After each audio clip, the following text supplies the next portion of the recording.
Under the scorching sun that burned the skin on the Okavango Delta, Botswana, the land that was once a lush, water-filled paradise now resembled a barren, lifeless canvas. A severe drought that had lasted for months had drained the water, turning rivers into strips of burning sand and lush marshes into cracked, dry expanses like the palm of a parched hand. Vegetation withered, the air stifled by the smell of dry dust and the moans of thirsty animals. Every creature here was struggling to survive the harshest dry season in memory. But nature wasn't the only threat. Human figures lurked in the shadows. Poachers armed with guns and sharp knives, stalking to hunt for ivory, threatening the lives of the elephant herd and the fragile balance of this land. In the midst of the barren wilderness, Amara, the female elephant leader, stood tall like a symbol of strength and wisdom. Her deep eyes shone with intelligence and dedication, guiding the herd through tough times. Beside Amara, Kato, her calf, peered at the world with curious eyes. Kato's small, vulnerable form and playful trunk often required Amara's watchful eye. "Stay close to me," Amara called softly, her voice low but filled with concern.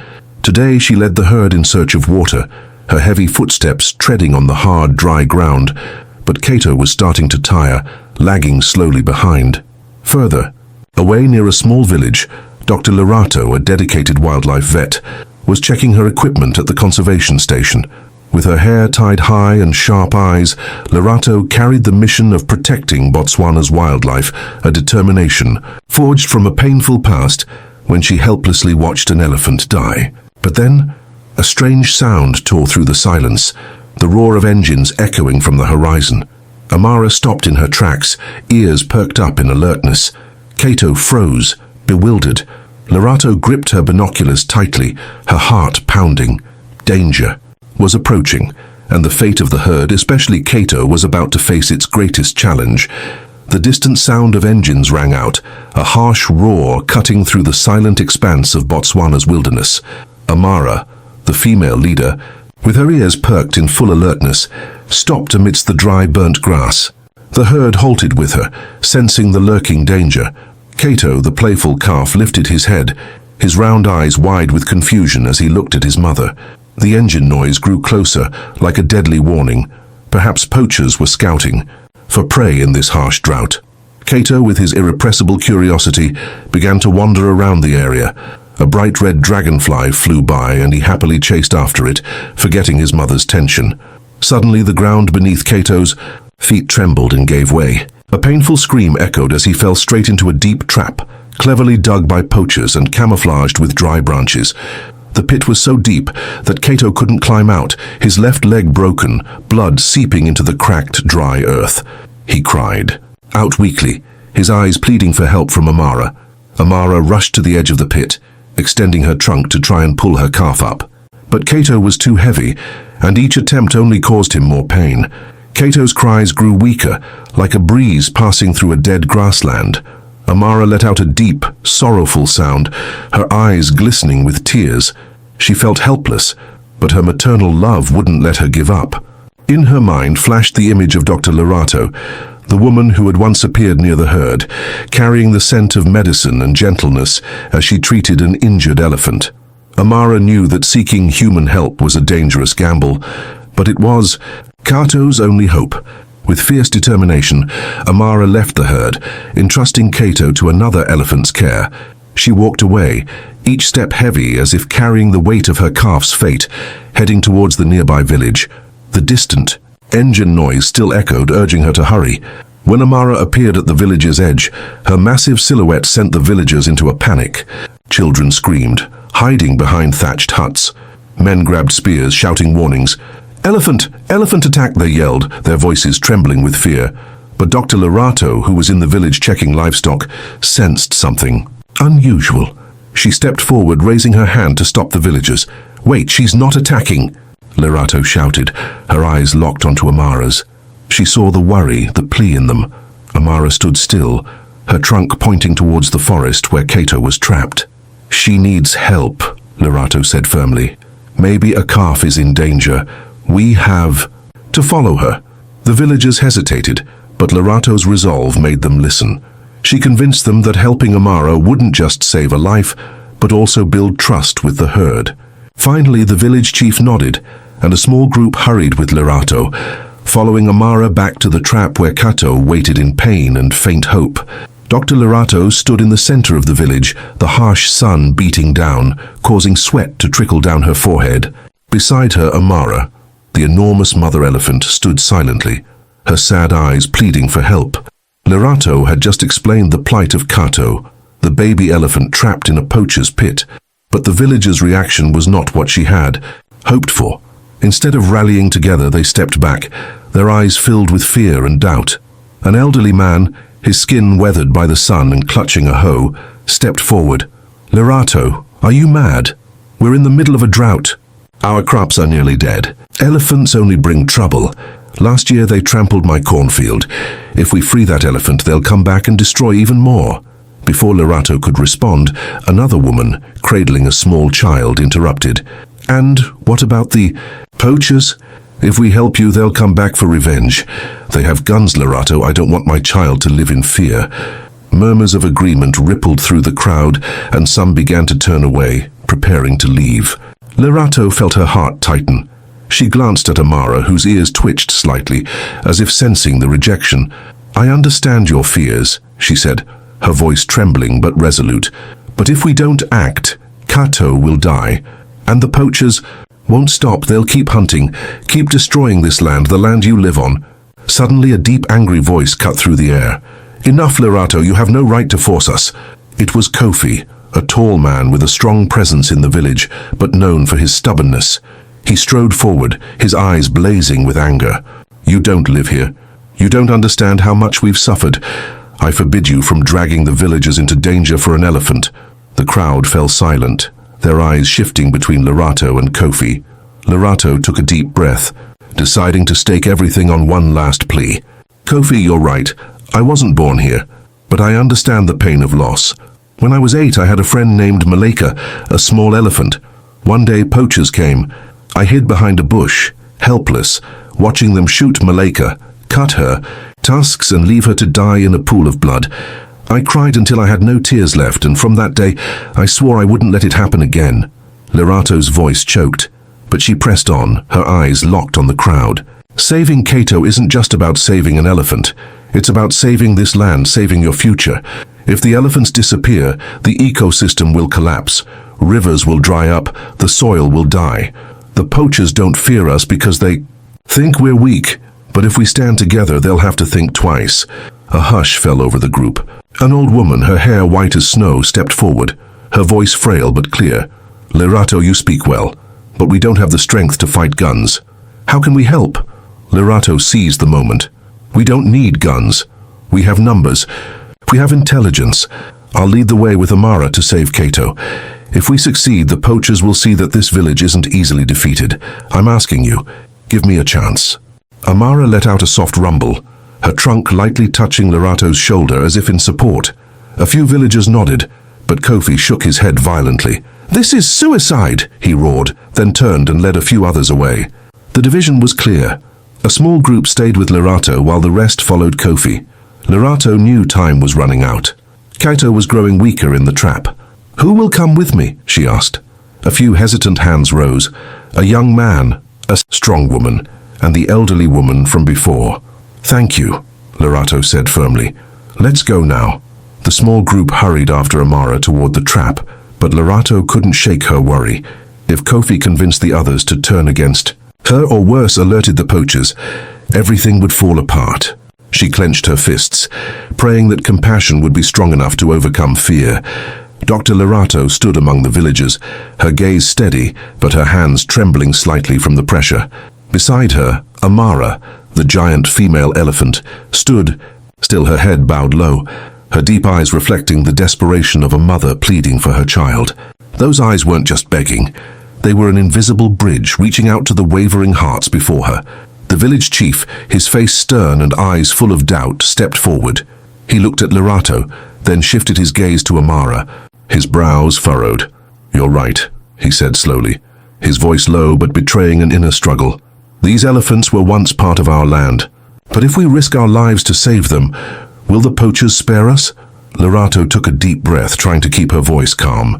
"Chief, I can't promise it will be easy, but if we don't act, the poachers will continue their rampage. Today it's Kato. Tomorrow it could be our own children. Amara isn't just pleading for her calf. She's pleading for all of us. She pointed toward the elephant, whose gaze remained fixed on the crowd as if waiting for a glimmer of hope. A young man, silent until that moment, suddenly broke.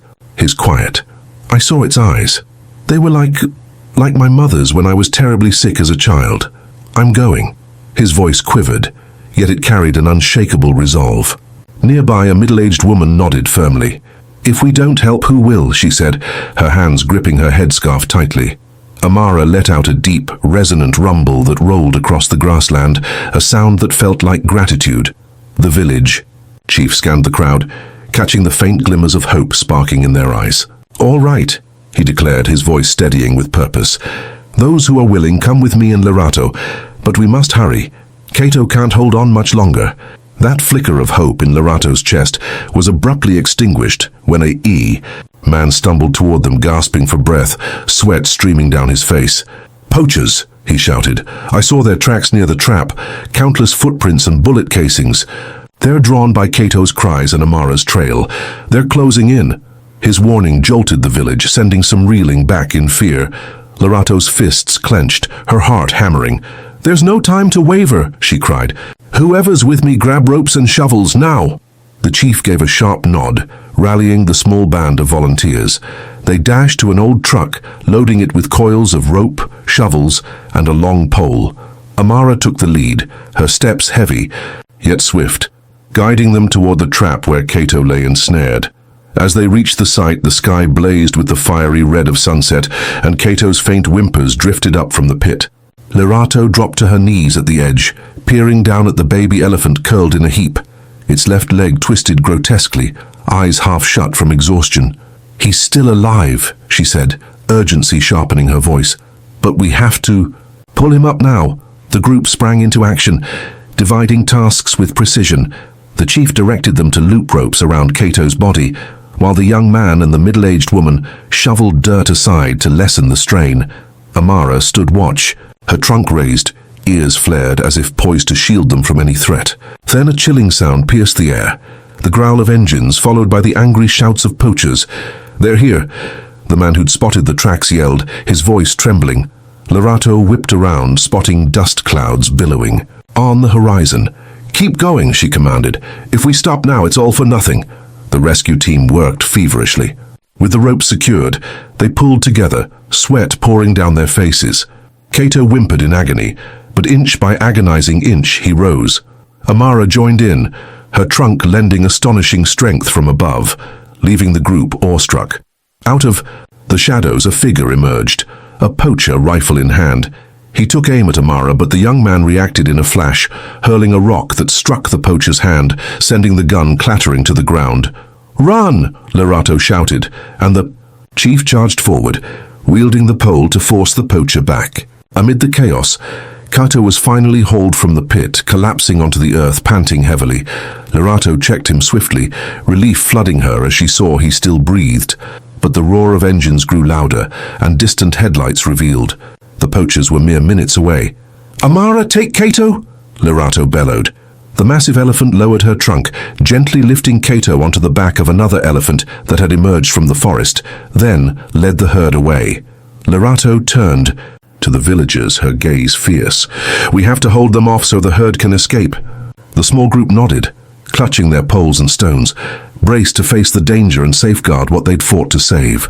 Dr. Lerato led the villagers toward the trap, her heart pounding as the crimson sunset faded into night.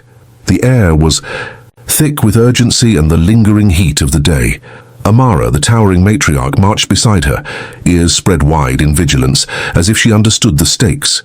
As they neared the pit, Kato's feeble groans rose from below, a sound of suffering that tightened their grip.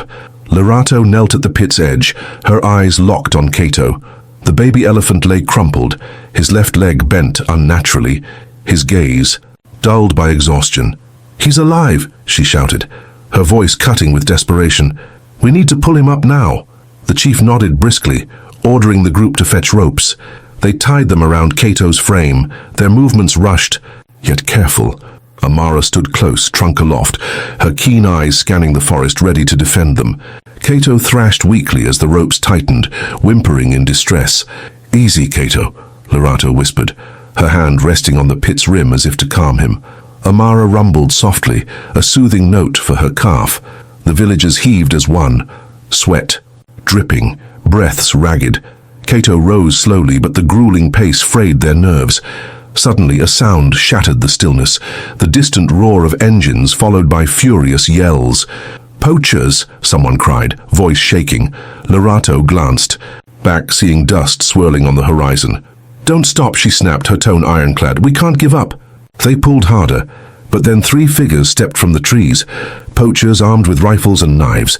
The leader smirked, aiming his gun at Amara, his eyes fixed on her valuable tusks. "Stop them!" Lerato roared. The young man flung a rock, striking the poacher's hand and dislodging the rifle. The villagers erupted, hurling stones and shouting to overwhelm their enemies. The chief surged forward, using his pole to block a poacher slashing a knife toward Amara. In the midst of the turmoil, Kato was dragged free, collapsing on the ground, trembling and gasping, but the danger swelled. Engines thundered closer, and another poacher fired. A shot cracked through the air, grazing Amara's ear. She trumpeted in fury. "Drive them back!" Lerato screamed, and the villagers unleashed their all, pelting the poachers with stones, their cries drowning out the engines. Their fierce unity formed a living wall, forcing the poachers to retreat. Seizing the moment, Amara lifted Kato onto another elephant's back as it emerged from the woods, then guided the herd deep into the forest. Lerato stood breathless, watching them disappear. "We did it," she whispered, her eyes shining with pride. Dr. Lerato stood frozen beside the trap, her heart pounding as the final rope was pulled up, bringing Kato with it. The baby elephant collapsed onto the ground, panting heavily, his legs trembling and his eyes weary, but still flickering. With a spark of hope, the villagers erupted in cheers, their dirt-streaked faces now beaming with joy. An elderly man from the group stepped forward, placing a gentle hand on Kato's head, whispering, "Welcome home, little one." But the distant roar of engines cut through the celebration. The poachers were closing in, determined to reclaim their prey. Lerato clenched her fists and turned to the village chief. "We can't let them take him again." The chief nodded, his eyes blazing with resolve. He signaled, and the villagers quickly assembled, armed with wooden staffs, stones, and old machetes. They formed a line, facing the danger with newfound courage rising from deep within. Behind them, Amara stood tall, her massive ears flared, her enormous body shielding Kato, ready to fight. The poachers emerged, guns in hand, their eyes cold and calculating. But as they saw the united front of villagers, they faltered. "Drive them away!" Lerato shouted. The villagers roared, hurling stones and charging forward. Their cries echoed through the forest. One poacher raised his gun, but before he could pull the trigger, a young man from the village lunged, striking the weapon from his hand with a staff. "Get out of here!"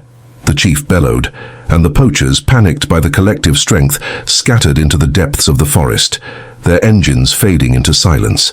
As calm settled over the scene, Lerato knelt beside Kato, examining the wound on his leg. "He'll be okay," she said, her voice trembling with emotion. Amara approached slowly, her trunk gently brushing Lerato's hand, then let out a deep, resonant rumble, a profound expression of gratitude. Though exhausted, Kato struggled to his feet, leaning against his mother, safe within the embrace of the herd. Lerato smiled, feeling the wondrous connection between humans and nature. This event forever changed the villagers. They realized that the wildlife was not just a resource of the land, but a part of themselves. Beneath the ancient baobab tree, the villagers gathered with Lerato to form a protection group. They vowed to stop poaching and safeguard the Okavango. "We saved Kato and Amara," Lerato said, "but more importantly, we've found our purpose." Under the blazing red sunset, the Okavango seemed to awaken after days of turmoil. Amara, with the regal bearing of a leader, guided the elephant herd across the vast plains. Each step she took was heavy yet steady, a testament that life would endure despite all challenges. Beside her, Kato, the once frail calf who had seemed on the brink of death, now walked on his own, The wounds on his small body were healing day by day, and his eyes shone with joy as he rejoined the herd. His calls were no longer cries of pain, but vibrant sounds of hope. In the distance, the villagers stood in quiet awe, watching the herd's journey. They waved farewell, their eyes filled with pride and gratitude. It was their unity, simple, people of the Okavango, and the wild that had wrought this miracle.